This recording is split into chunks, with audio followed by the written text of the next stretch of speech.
Fashion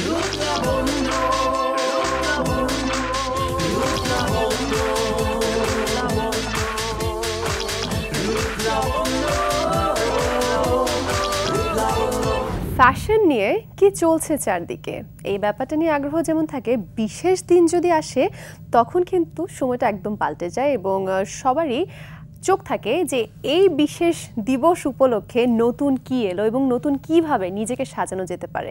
এই তো সামনেই আসছে পুজো, আর পুজো উপলক্ষে কিন্তু সবার মনেই উৎসবের একটা আমেজ ইতিমধ্যে শুরু হয়ে গেছে এবং সবাই নিজেকে পুজোর দিনগুলোতে কিভাবে সাজাবে সেটা নিয়ে নিশ্চয়ই জল্পনা কল্পনাও চলছে। দর্শক, আজকে আমাদের এপিসোডটি আমরা পুজো উপলক্ষে বিশেষভাবে সাজিয়েছি। সবাইকে স্বাগত জানাচ্ছি একুশে টেলিভিশনের নিয়মিত আয়োজন স্যান্ডালিন আর রূপ লাবণ্যতে। আমি নীলহুরে জাহান আছি এই ফ্যাশন আর লাইফস্টাইল বিষয়ক শোতে। আর ওই যে বললাম, পুজো নিয়ে কি চলছে এবার চারপাশে, কি ধরনের ফ্যাশন, কি ধরনের ট্রেন্ড চলছে, এই বিষয়গুলো নিয়ে জানাবো। আমি তো জানাবো না, জানাবে আসলে আমাদের অতিথিরা। চলুন পরিচয় করে দিচ্ছি। আমাদের সঙ্গে আজকে আছেন চিত্রশিল্পী, স্বনামধন্য ফ্যাশন হাউস বিশ্বরঙের স্বত্বাধিকারী এবং ফ্যাশন ডিজাইনার বিপ্লব সাহা। স্বাগত। তোমাকে অনেক অনেক ধন্যবাদ, মুগ্ধ হয়ে তোমার কথা শুনছিলাম। Thank you so much. শুধুমাত্র বিপ্লব সাহাই নয়, আমাদের সঙ্গে আরেকজন আছেন, আমাদের পরিচিত মুখ, যাকে আমরা প্রতিনিয়ত টেলিভিশনের পর্দায় দেখি, উপস্থাপনায় বিশেষ করে এই চেয়ার অনেক বেশি দেখা হয়। এছাড়াও তিনি কিন্তু মডেলিংও করেন, তিনি অভিনয়ও করেন। আমাদের সঙ্গে আছেন মৌসুমী মৌ। হ্যালো। আর আজকে কিন্তু আমরাও এই যে একদম পুজোর সাজে সেজেছি পুজো উপলক্ষে, এটা কিন্তু বিশ্বরঙের সৌজন্যে। আমিও বিশ্বরঙের কাপড় পরে আছি, মৌ তাই, এবং দাদার হাতে ছোঁয়াও আছে আমাদের সাজে। তবে আমাদের শাড়ি নিয়ে বলার আগে তোমার পাঞ্জাবিটা নিয়ে আমি বলতে চাই, খুব সুন্দর লাগছে, টেরাকোটা দেখতে পাচ্ছি। এটা হচ্ছে কান্তজিউর মন্দির, আমাদের দিনাজপুরে, আমাদের যে বাংলাদেশের ঐতিহ্য।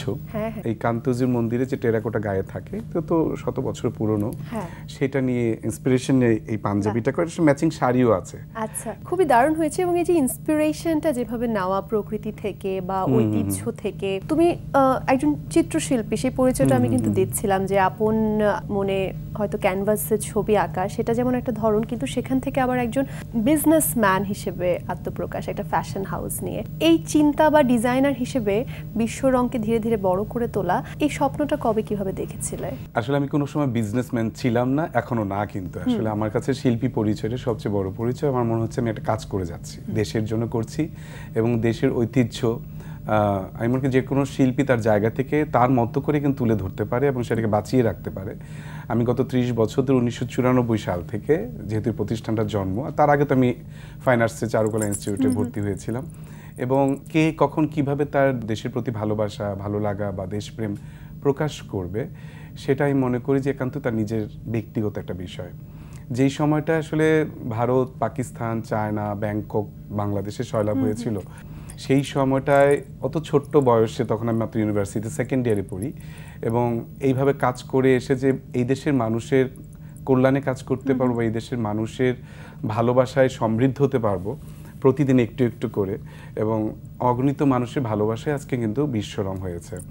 এবং আমি মনে করি যেটা আসলে ঈশ্বরের একটা অশেষ কৃপা তো রয়েছে। বিভিন্ন উৎসব পার্বণ বাংলাদেশে যে এখন এত উৎসব পার্বণ আগে কিন্তু ছিল না। 30 বছর আগে চিন্তা করতে গেলে, আগের পহেলা বৈশাখ, আগে দুর্গাপুজো, যে অতীত দেখতে যাই, আমি আমার ঘরেও দেখেছি যে 6 মাস আগে হয়তো কলকাতা থেকে কাপড় নিয়ে আসছে পূজায় পরার জন্য। এখন কিন্তু সেই আকাল টান নাই। এই যে শপিং ব্যাগ নিয়ে বেরিয়ে যাচ্ছে মার্কেটগুলোতে, মলগুলোতে, গাউসিয়াতে, নিউ মার্কেটে, মানে দেশীয় উৎসব, দেশের একটা অনুষঙ্গ হয়ে গেছে আসলে, যে দেশীয় উৎসব। এবং বিশেষ করে এটা শুনে খুব ভালো লাগলো যে বিশ্বরঙে যে অনুপ্রেরণাটার কথা তুমি বললে, যে দেশকে কিছু দেওয়া এবং দেশীয় জিনিসটাকে তুলে ধরা। আমার মনে হয়েছে দেশের ম্যাটেরিয়ালে আমি দেশীয় মোটিভ ব্যবহার করব, মূল ভাবনাটা আসলে সিম্পল। এতগুলো বছর, 30 বছর বললে না তোমার এই ফ্যাশন হাউস নিয়ে তোমার কাজ, এবং কিন্তু তুমি এখনো একই রকম ডেডিকেশন দিয়ে, একই রকম আবেগ দিয়ে এত দারুণ করে তুমি কাজ করো। ফটোশুটগুলো যেখানে হয়, নিজে হাত দিয়ে মনে হয় যে মডেলদেরকে আসলে তুমি আঁকতে চাও, এরকম একটা ব্যাপার। এই যে কাজের প্রতি বা তোমার ডিজাইনিং এর প্রতি, এই শিল্পের প্রতি যে তোমার ভালোবাসাটা কিন্তু খুব বোঝা যায়, এবং সেই হাতের ছোঁয়ায় কিন্তু আমরা মৌকে দেখি। মৌর কাছে চলে আসি। মৌ, ওভারঅল কাজ কেমন চলছে? বিশ্বরঙের সাথে কাজের কথা আমি বিশ্বরঙের সঙ্গে এবারের পুজোর কাজটা একটু ডিফারেন্ট। আমার বিশ্বরঙের সঙ্গে 6 বছর পূর্ণ হলো, মানে অর্ধযুগ। তো এটা আমরা দাদা এবং আমি মিলে এটা নিয়ে খুব মজা করছিলাম, যে দাদা আমাকে কিছু ছবি পাঠিয়ে বলেন, দেখছিস এটা তোর প্রথম ছবি, 6 বছর হয়ে গেছে।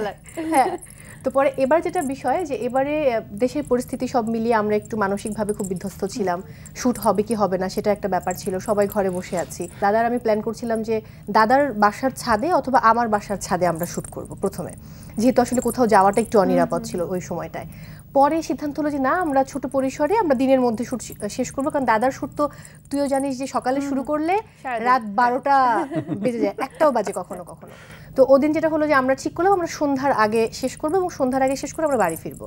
তারপরে আমরা এবার পুজোর শ্যুটটা আর কি শুরু করব। এবার পুজোর শ্যুট হয়ে গেল, তাহলে হয়ে গেল। হ্যাঁ, সেটা তো এখনো পাবলিশড হয়নি, হয়েছে কি একটু একটু করে পাবলিশড হচ্ছে। যেমন আমি যে শাড়িটা পরে আছি, আমি আজকে এটা পরতেই চাই না, আমি বলছিলাম যে এই শাড়িটার মডেল আমি, এবং এই শাড়িটার ছবিটাই কিন্তু খুলনা আউটলেটে দেওয়া হয়েছে বড় করে, এবং এটা কিন্তু একটা পাঞ্জাবিও আছে, একটা মানে কাপল ড্রেস, আমি আর সঞ্জু পরেছি। তো দাদাকে বললাম দাদা আমি এটা না পরে এটা নীলকে পরাই, দাদা বলে না তুই এটাই পর। নীলের জন্য অন্য শাড়ি নিয়ে এসেছি। দারুণ। বিশ্বরঙের সাথেই তোমার গল্পটা শুনছিলাম যে 6 বছর আগে শুরু এবং লাস্টে যে পূজা শুট করা হলো খুব দারুণ ভাবে। আমি অন্যান্য কাজের কথাও শুনবো, বিশ্বরঙের কথাও আরো শুনবো, পুজো নিয়ে শুনবো আরো, কিন্তু একটা ব্রেকে যেতে হচ্ছে এই মুহূর্তে আমাকে। দর্শক, আমাদের আজকের পুজো বিশেষ স্যান্ডালিনা রূপ লাবণ্য চলছে, অতিথিদের সাথে জমজমাট আড্ডা শুরু হয়ে গেছে দেখতেই পাচ্ছেন, কিন্তু সময় হয়েছে একটা বিরতিতে যাবার। খুব তাড়াতাড়ি ফিরছি, সাথেই থাকুন।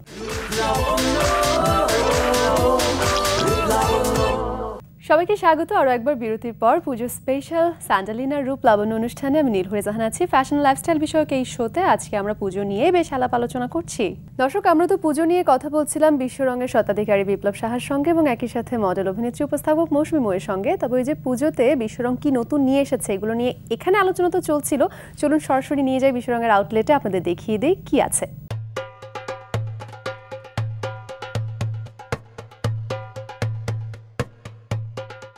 12 মাসে 13 পার্বণের দেশ আমাদেরই বাংলাদেশ। 6টি ঋতু এক এক রূপে এক একভাবে সাজে, প্রকৃতি নানান রূপে নানানভাবে সাজছে এবং সেই রূপের সাথে মিল করে আমরা ফ্যাশন নিয়েও ভাবি। শরতের আগমনের পাশাপাশি কাশফুল যেমন প্রকৃতিতে আছে তেমনি নীল আকাশ আছে। শরতের মেঘ তো আমরা সবাই জানি কতটা পছন্দের আমাদের, এবং শরৎ আসার পাশাপাশি যেটা আসে শারদোষী দুর্গা উৎসব, মানে একদিকে শরতের কালেকশন, অন্যদিকে দুর্গা উৎসবের কালেকশন, দুটাকে নিয়ে আমরা ভাবি এবং বেশিরভাগই আমাদের কাজের ক্ষেত্রে আমরা খেয়াল করে রাখি প্রকৃতির প্রভাবই আসলে আমাদের কাজের মধ্যে থাকে। এবং দুর্গোৎসবের কালেকশন যখন করতে চাই, সেই শারদীয় দুর্গোৎসবকে কেন্দ্র করে যা সমস্ত বিষয়বস্তু আমাদের চারপাশে ঘটে তাই আসলে আমরা পূজার মোটিভ হিসেবে ব্যবহার করে থাকি। শরতের সেই নীল রং, সাদা এবং দুর্গাপূজার লাল, কমলা, ম্যাজেন্টা সব ব্রাইট কালারের সমাহার পুরো বিশ্বরং জুড়ে যে কোনো ধর্ম বর্ণ নির্বিশেষে এই উৎসবের অপেক্ষায় থাকে এবং প্রত্যেকে চেষ্টা করে যে এই শরতের উৎসব বা সার্বজনীন দুর্গা উৎসব আমরা সবাই সুন্দরভাবে পালন করব। তো এই শরৎ এবং দুর্গা উৎসবকে কেন্দ্র করে বিশ্বরং যে আয়োজন করেছে, প্রথম যেটা করি আমরা উৎসবের কালেকশন করার সময় আমরা ঋতুটা চিন্তা করি, ওই সময় কীরকম গরম নাকি হালকা ঠান্ডা নাকি বেশি ঠান্ডা, এরকম চিন্তা করে আমরা ম্যাটেরিয়ালটা নির্বাচন করি।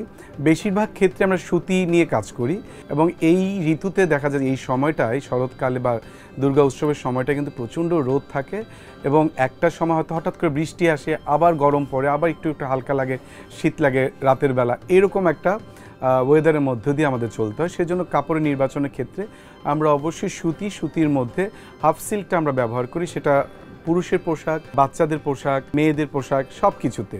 তবে আমরা মেয়েদের কালেকশানে যদি বলতে চাই, প্রথম দুর্বলতার জায়গায় হচ্ছে শাড়ি, তারপর হচ্ছে সালোয়ার কামিজ এবং সালোয়ার কামিজ পাশাপাশি ঘর সাজানোর সামগ্রী, গয়না, নানান বিষয়বস্তু চলে আসে। আর একটা উৎসবকে কেন্দ্র করে কিন্তু প্রত্যেকটা পরিবারে আমরা খেয়াল করেছি যে শিশুদের কেনাকাটাটা আগে হয়, তারপর হচ্ছে ঘরের বয়োবৃদ্ধ যারা থাকেন তাদের কেনাকাটাটা, এবং সেইভাবে আমাদের পুরো বিশ্বরং জড়িয়ে থাকে পুরো পরিবারের কেনাকাটা, একদম ছোট বাচ্চা থেকে শুরু করে বয়োবৃদ্ধ মা বাবা, দাদু দিদিমা, দাদা দাদি, নানা নানি সবার কেনাকাটাই করতে পারেন আপনারা এই সময়ে। পুজোর দিনগুলিতে যেটা হয়, সকালবেলা যেহেতু অঞ্জলি দিতে যায় এবং প্রতিদিন সেই ষষ্ঠী থেকে দশমীর সকাল পর্যন্ত কিন্তু একটা অঞ্জলির নিয়ম প্রথা থাকে এবং সেটার জন্য কিন্তু অবশ্যই সুতি কাপড় কিনতে কেউ ভুলবেন না। এবং এই দিনগুলিতে আমরা সেই সুতির কাপড়ের উপর যে মোটিভগুলো ব্যবহার করেছি, পুজো মানেই সাদা লাল কম্বিনেশন থাকে, তার পাশাপাশি আমরা হলুদ, গেরোয়া বা ম্যাজেন্টা এই রঙগুলি, আমরা কমলা এই রঙগুলিকে ব্যবহার করি। এছাড়া যেহেতু শরৎ ঋতুর সেই নীল এবং সাদার প্রভাবটাও থাকে। পোশাকের মধ্যে দেখা যাচ্ছে যে আপনার শাড়ি, সেলোয়ার কামিজ, পাঞ্জাবি, বাচ্চাদের ফ্রক এগুলো থাকে।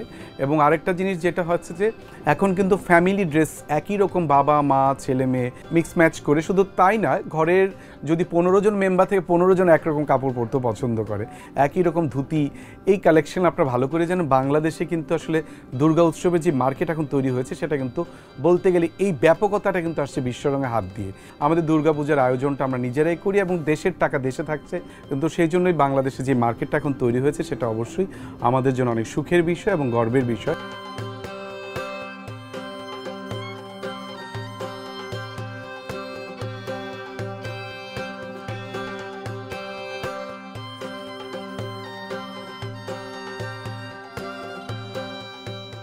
আমরা দেশের উৎসব দেশের পোশাক দিয়ে পালন করছি। সবাইকে অনেক ধন্যবাদ, ভালো থাকবেন, সুস্থ থাকবেন, সবাইকে শারদীয় শুভেচ্ছা, নমস্কার।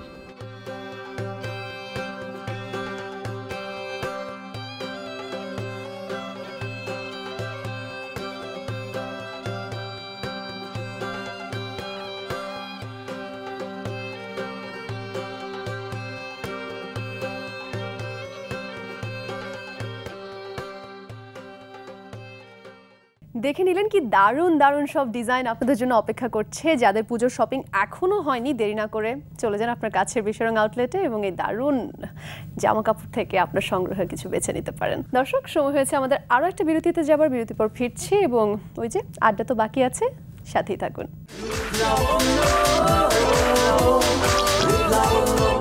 স্বাগত সবাইকে আরও একবার পুজো স্পেশাল স্যান্ডেলিনা রূপ লাবণ্য অনুষ্ঠানে। নীলহরে জাহান আছি আর আজকে আমাদের সঙ্গে আছেন উপস্থাপক, মডেল, অভিনেত্রী মৌসুমী মৌ এবং সাথে আছেন চিত্রশিল্পী, স্বত্বাধিকারী ও ফ্যাশন ডিজাইনার বিশ্বরং বিপ্লব সাহা। আমরা মৌয়ের গল্প শুনছিলাম এবং মৌ, তোমার কাছে বিশ্বরঙের সাথে কাজের অভিজ্ঞতা শেয়ার করলে, কিন্তু তোমার তো আরো অনেক কাজের সমাহার। আমাদের সময় অনেক লম্বা নেই যে তোমার এত লম্বা কাজের গল্প শুনবো। তুমি তোমার বাকপটুতা দিয়ে ছোট্ট করে বলো ওভারঅল কাজের গল্প, কি কি করছো, কেমন চলছে? আমার যেটা রেগুলার শো, সেই শোগুলো চলছে। আর তুমি নিজেও জানো যে এখন আসলে স্টেজ শোগুলো অনেক কম, একটু কম। অনেকগুলো শো ক্যান্সেল হয়েছে, শুরু হচ্ছে আবার। আমার একটা রিয়েলিটি শো করার কথা ছিল একটি বেসরকারি টেলিভিশন চ্যানেলে, সেটাও ক্যান্সেল হয়ে গেছে, ওটা হচ্ছে না। কিন্তু অন্য শো নিয়ে কথা হচ্ছে এবং সেই সাথে আমার একটা ওয়েব ফিল্ম রিলিজ হবে। সো ওই গল্পটাই আসলে আসছে, ত্রিভুজ আমাদের কন্টেন্টটার নাম, একটা ওয়েব ফিল্ম। তো দেখা যাক আসলে আসার পরে। দারুণ। এবং মৌয়ের কিন্তু প্রথম, আমি যখন থেকে ওকে চিনি, মৌয়ের কিন্তু প্রথম ভালোবাসা এবং প্রথম ইচ্ছেটা ছিল অভিনয় শিল্পী হবার। পরবর্তীতে উপস্থাপনাটাকে বেশি আপন করে নিয়েছে। মৌ, এখনের ব্যাপারটা কিরকম? এই জায়গাটা আমার অন্যরকম ভালো লাগার জায়গা, কিন্তু যেটা হয়ে গেছে যে উপস্থাপনাটা তো আমার পেশা, এটা করে আমাকে আমার জীবন যাপন করতে হয়। সেই জায়গা থেকে উপস্থাপনা একটা আলাদা জায়গা জুড়ে আছে, বা সামহাও আসলে ওই জায়গাটাতে আমি নিজেকে মেলে ধরতে পেরেছি, এই জন্য হয়তো ওইটা আমার এতটা কাছে। আমরা মৌয়ের গল্প যেমন শুনছিলাম, একটা হচ্ছে আসলে কোনো একটা কাজের সাথে সম্পৃক্ত হয়ে যাও, বিভিন্নভাবে সময়ের প্রয়োজনে হয়ে যায়। আরেকটা হচ্ছে মনের গোপন ইচ্ছা, যে জিনিসটার প্রতি প্যাশনটা বেশি থাকে। তবে বিপ্লব সাহা মনে হয় দুটো জিনিসকে দারুণভাবে মার্চ করেছেন।